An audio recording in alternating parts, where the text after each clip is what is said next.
If you like this video, please like and subscribe my channel. तो सुनो बच्चों, आज मैं तुम्हें एक शेर और चूहे की कहानी बताने वाली हूँ।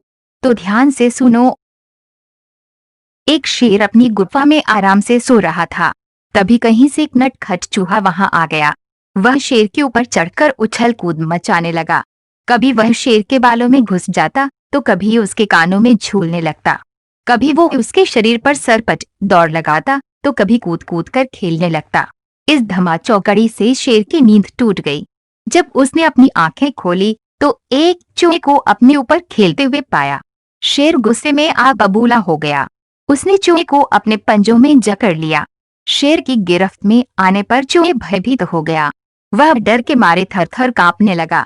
अपनी मौत सामने देख वो शेर के सामने गिड़गिड़ाया, वनराज, मुझसे बहुत बड़ी भूल हो गई। अपनी मस्ती में मुझे होश ही नहीं रहा कि आपकी नींद में खलल पड़ रही है।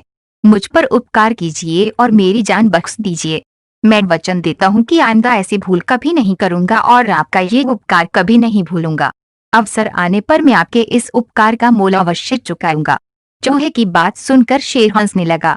वह बोला, तुम अदनी से चूहे भलो मेरे लिए क्या कर पाओगे? जो भी हो सका मैं वह करूंगा वनराज। चूहा बोला। शेर हंसते हुए बोला, तुम नन्हे से जीव मेरे लिए कुछ नहीं कर सकते, लेकिन मैं तुम्हें प्राणदान देता हूँ। अभी मुझे भूख भी नहीं लगी है और तुम्हारे जैसे छोटे से जीव से मेरा पेट भी नहीं भरेगा। जाओ, भागो यहाँ से और कभी मेरे आसपास मत फटकना। शेर की बात सुनकर चूहे की जान में जान आई। वह शेर का धन्यवाद कर वहां से चला गया। समय बीतता गया। एक दिन शेर जंगल में हमेशा की तरह शिकार की तलाश में निकला। घूमते घूमते वो शिकारी के बिछाए जाल में फंस गया। उसने जाल से निकलने का बहुत प्रयास किया, लेकिन सफल नहीं हो पाया।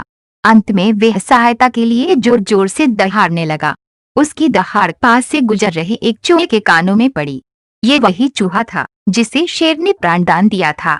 वहां तुरंत शेर के पास पहुंचा और अपने पानी दांतों से जाल काटकर शेर को आजाद कर दिया।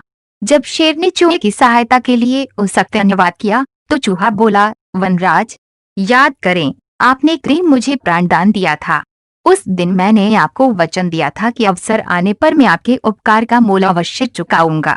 आज मैंने वो मोल चुका दिया है। शेर को उस दिन की अपनी सोच पर पछतावा हुआ जब उसने चूहे को अदना सा जीव समझा था और उसकी हंसी उड़ाई थी। उस सदमे से जीव के एहसान से ही आज वह जीवित बच पाया था। उसके निश्चय किया कि वो कभी छोटे बड़े का भेद नहीं करेगा और सभी जीवों को समान दृष्टि से देखेगा।